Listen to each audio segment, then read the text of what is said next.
Mi nombre es Isaac, y desde pequeño me enseñaron que ser judío no era simplemente una religión, sino una forma de vivir, de pensar, de respirar. Crecí rodeado de tzitzit, kipás, velas de Shabbat, mezuzot en cada puerta y el olor del pan jalá cada viernes por la noche. A los 3 años comencé a estudiar en un heder, una escuela tradicional judía, donde el primer versículo que memoricé fue Shema Israel, Adonai Eloheinu, Adonai Echad.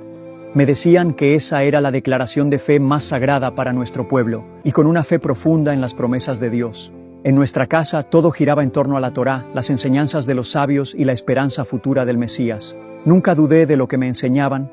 Desde joven participé activamente en la sinagoga, fui parte del movimiento juvenil ortodoxo y a los 13 hice mi bar mitzvah en el Muro de los Lamentos, donde sentí que estaba dando un paso firme hacia mi identidad adulta como judío, activa.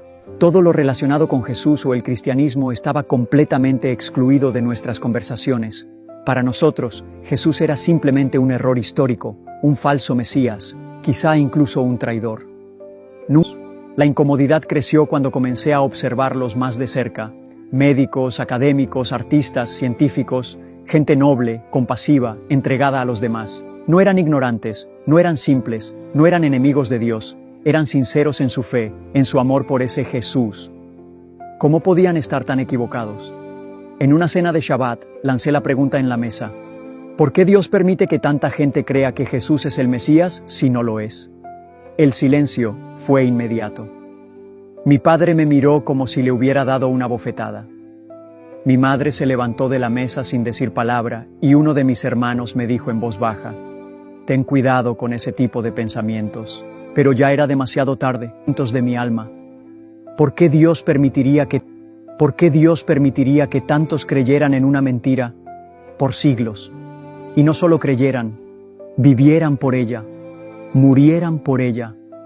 ¿Acaso un Dios justo dejaría que millones siguieran una mentira y que esa mentira diera como fruto amor, compasión, justicia, entrega, sacrificio?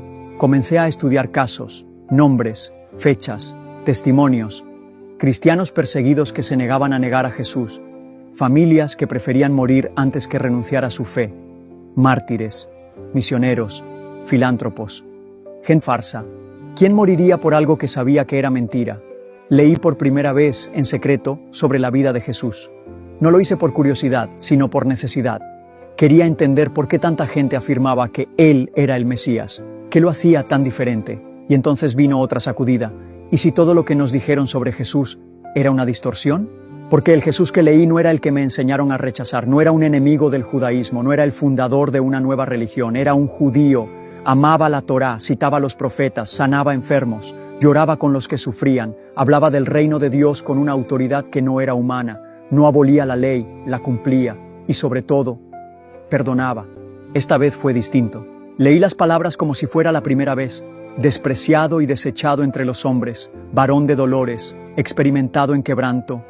Mas Él, herido fue por nuestras transgresiones, molido por nuestras iniquidades, como cordero fue llevado al matadero. Con todo eso el Señor quiso quebrantarlo, y con su conocimiento justificará mi siervo justo a muchos. No podía respirar. Cada verso era como un cuchillo y un bálsamo al mismo tiempo. Por primera vez, hablé con Dios como un hijo que no sabe si será escuchado. Le dije, si eres el Dios de verdad, muéstrame si Jesús es el que tú enviaste. Y si no lo es, líbrame de este error. Pero si lo es, no me dejes seguir viviendo en la oscuridad. Porque algo dentro de mí ya sabía la respuesta, ante la claridad de aquel encuentro. Porque lo que Pablo vivió no fue un giro ideológico. Fue una confrontación con la misma verdad que yo comenzaba a vislumbrar.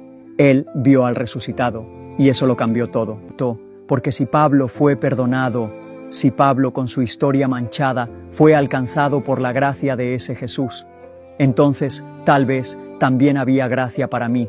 Comencé a ver que la historia no era sobre traición al judaísmo, era sobre cumplimiento, sobre un Dios que no vino a destruir, sino a revelar el rostro del Mesías prometido. Y esa revelación. ¿Puede una mentira tener tanto poder? ¿Puede una invención transformar a hombres cobardes en testigos dispuestos a morir por lo que creyeron haber visto? Pedro, ese hombre que negó a Jesús por miedo, terminó crucificado, pero no de cualquier forma. Según la tradición, Pidió ser crucificado cabeza abajo porque no se sentía digno de morir como su maestro. Tirado en el suelo, con lágrimas en los ojos, y dije en voz baja, casi temblando, Dios, si Jesús es verdaderamente el Mesías, ¿cómo puedo seguir negándolo? No obtuve respuesta audible, no hubo visión ni voz desde el cielo, pero algo dentro de mí cambió esa noche.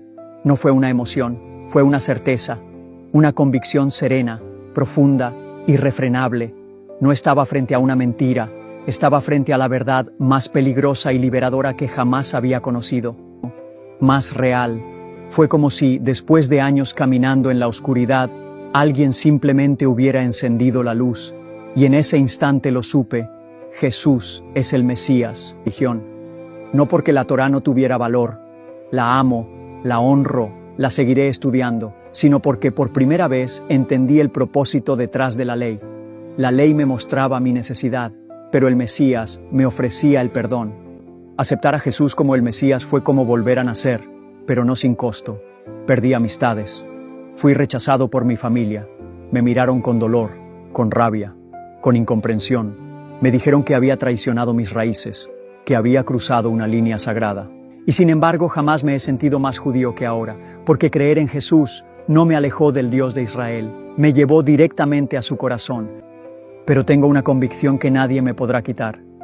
El Mesías vino, vivió, sufrió, murió y resucitó. Y su nombre es Yeshua, Jesús, mi Mesías, el Hijo del Dios viviente,